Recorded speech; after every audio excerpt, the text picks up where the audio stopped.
क्या भारत वाकई plastic recycling में दुनिया से आगे है? 60% रिसाइकलिंग का दर का दावा कितना सच है और यह भारत की पर्यावरण नीतियों को कैसे गुमराह कर रहा है? जब पूरी दुनिया में 9 से 10% प्लास्टिक ही रिसाइकल हो पा रहा है, तब भारत दावा करता है कि वो 60% प्लास्टिक रिसाइकल करता है। यह चौंकाने वाला आंकड़ा सुनने में गर्व की बात लगती है, लेकिन क्या यह सच में इतना प्रभावशाली है या यह केवल एक भ्रामक संख्या है जो भारत की प्लास्टिक नीतियों की खामियों को छुपा रही है? नमस्कार, आज के इस एक्सप्लेनर सेगमेंट में हम बात करेंगे भारत कैसे प्लास्टिक रिसाइकलिंग करता है।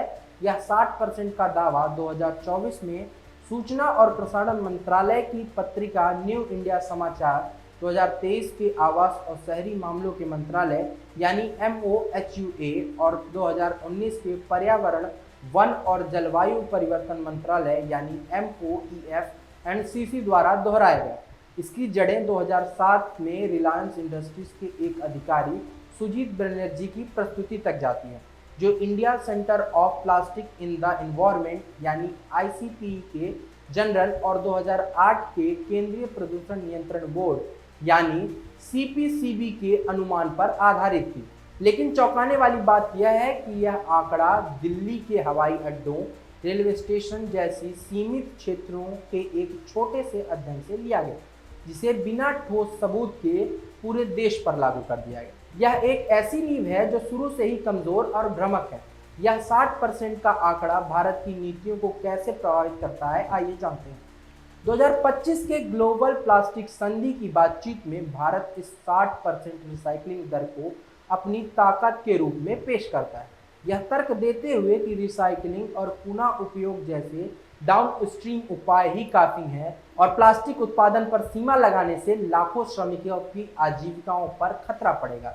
लेकिन 2019 के OECD अध्ययन के मुताबिक भारत की वास्तविक रिसाइकलिंग दर केवल 13% है, जो वैश्विक स्तर के करीब है।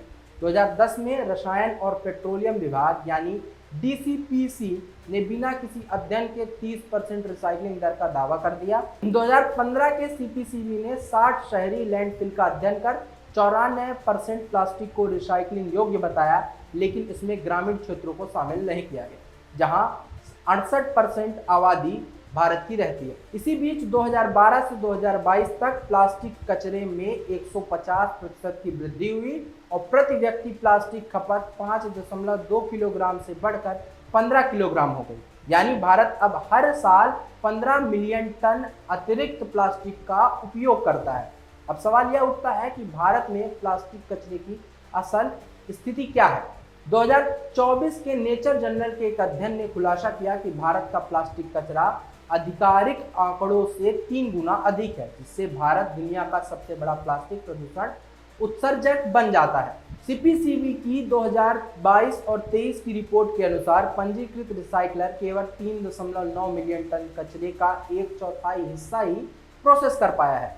अनौपचारिक क्षेत्र भले ही इससे बड़ा हिस्सा संभालता हो, लेकिन IISER मोहाली के शोधकर्ताओं का अनुमान है कि 40% प्लास्टिक कचरा जलाया जाता है।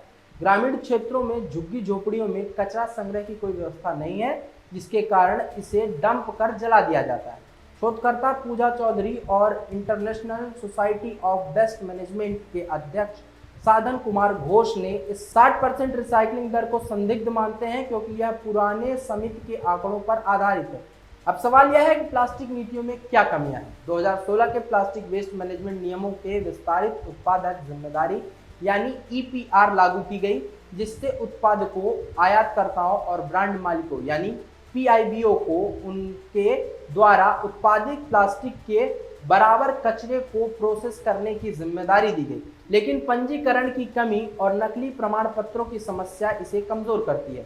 PIBO आसानी से एकत्र होने वाले कठोर प्लास्टिक को चुनते हैं, जबकि मल्टीलेयर प्लास्टिक MLP को नजरअंदाज कर देते हैं, जिसकी रिसाइकलिंग लागत 20 से 21 रुपए प्रति किलोग्राम है, लेकिन कंपनियां केवल 4 से 5 रुपए देती हैं। अप्रैल 2022 से अगस्त 2024 तक भारत ने 47.76 मिली टन प्लास्टिक उत्पादित किया, लेकिन रिसाइकलिंग क्षमता केवल 19.64 मिलियन टन की ही थी। कठोर प्लास्टिक की रिसाइकलिंग क्षमता 93% ही है, जबकि MLP की केवल 24%। पुणे की कष्टकारी पंचायत की लुबना अनंत कृष्णन ने बताया कि एमएलपी रिसाइकलिंग की प्रति किलोग्राम 16 रुपए का नुकसान होता है। अब सवाल यह है कि वैश्विक समाधान क्या है और इसकी सीमाएं क्या है। वेस्ट टू एनर्जी यानी WTE की संयंत्रों को बढ़ावा दिया जाता है, लेकिन 2021 और 22 में यह केवल 2,37,000 टन कचरा यानी कुल उत्पादन का 6% ही प्रोसेस कर पाया है। 1 टन प्लास्टिक जलाने से 1 टन CO2 निकलता है और 30% राख लैंडफिल में जाती है। कंपोस्टेबल प्लास्टिक को बढ़ावा दिया गया है, लेकिन 120 से 150 दिनों में विघटित होते हैं और रिसाइकलिंग योग्य प्लास्टिक को दूषित करते हैं। CSIR IICT के वैज्ञानिक के नागिया के अनुसार इसमें हानिकारक एडिक्टिव जैसे बाइस्फेनॉल A और PFAS होते हैं। सड़क निर्माण में प्लास्टिक उपयोग सीमित है क्योंकि गुणवत्तापूर्ण कचरा उपलब्ध नहीं है। बेंगलुरु की कार्यकर्ता अमित्रा पटेल का कहना है कि उद्योग MLP को मोनोलेयर में बदलने का विरोध करते हैं और WTE जैसे समाधान प्रदूषणकारी हैं। PET बोलता है कि संग्रह शहरी क्षेत्रों में 65 से 90% है, लेकिन ग्रामीण क्षेत्रों में यह बहुत कम है।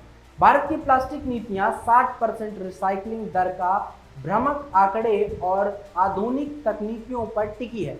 यह दावा न केवल नीतियों को गलत दिशा देता है, बल्कि प्लास्टिक प्रदूषण के समाधान को जटिल बनाता है। ग्लोबल प्लास्टिक संधि में भारत को उत्पादन सीमा, मानकृत पैकेजिंग और प्रभावी EPR पर ध्यान देना होगा। सही आंकड़ों और मजबूत नीतियों के बिना भारत का प्लास्टिक प्रदूषण से निपटना एक दूर का सपना ही रहेगा। चैनल को सब्सक्राइब करें, वीडियो को लाइक करें और शेयर करना ना भूलें।